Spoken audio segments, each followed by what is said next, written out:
Correction de l'exercice sur l'oxydoréduction en milieu acide.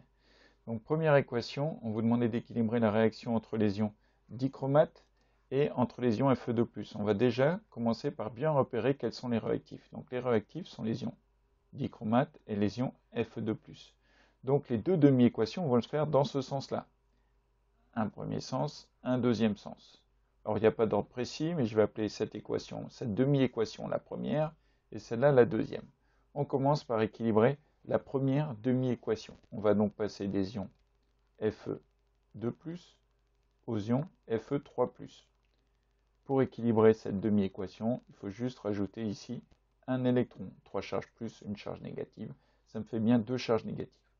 C'est un peu plus compliqué pour les ions dichromates. Donc les ions dichromates, Cr2O7, 2-, qui vont donner Cr3+.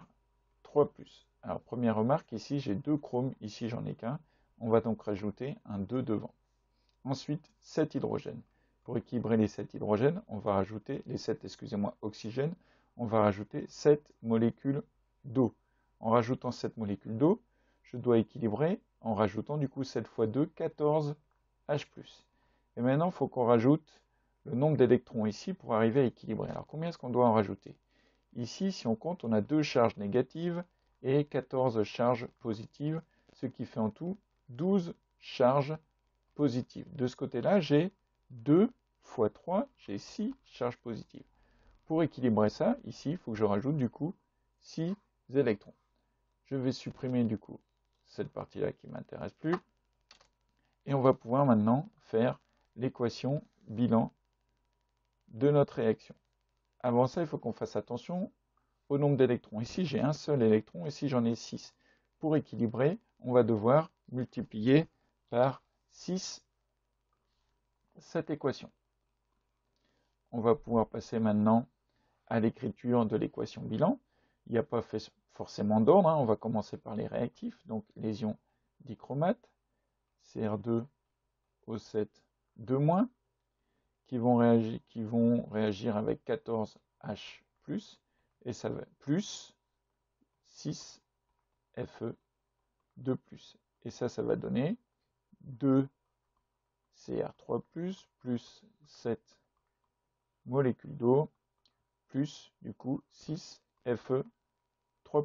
N'oubliez pas de rajouter les états des différentes espèces chimiques. Fin de cette première équation. Alors, la deuxième réaction entre les ions iodure I- et le peroxyde d'hydrogène H2O2.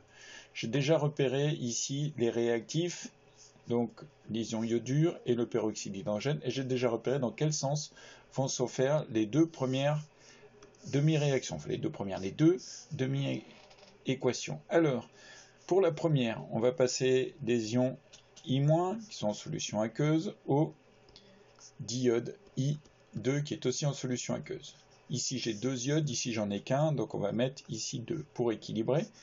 2 charges négatives, de ce côté-là c'est neutre, donc on va rajouter ici 2 électrons pour avoir 2 charges négatives d'un côté, 2 charges négatives de l'autre. Pour la deuxième demi-équation, on va partir du peroxyde de dihydrogène et on va donner du coup de l'eau. Alors, on fait comme on a l'habitude de faire.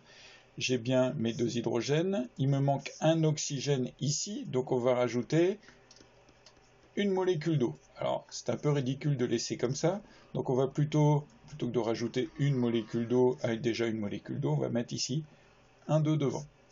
En rajoutant une molécule d'eau, j'ai rajouté 2 hydrogènes, donc ici il faut que je rajoute 2 H+. Et pour équilibrer ça, ici j'ai 2 charges positives, de l'autre côté c'est neutre, donc il faut que je rajoute ici 2 électrons. Comme ça fait ici neutre, de l'autre côté neutre. 2 électrons ici, 2 électrons là, donc on n'a pas besoin de multiplier par un coefficient l'une des deux équations, les deux équations. Donc l'équation bilan va s'écrire du coup 2 I- en solution aqueuse, plus H2O2 en solution aqueuse, plus 2H+, en solution aqueuse, et ça va nous donner du diode en solution aqueuse, plus 2 molécule d'eau à l'état liquide.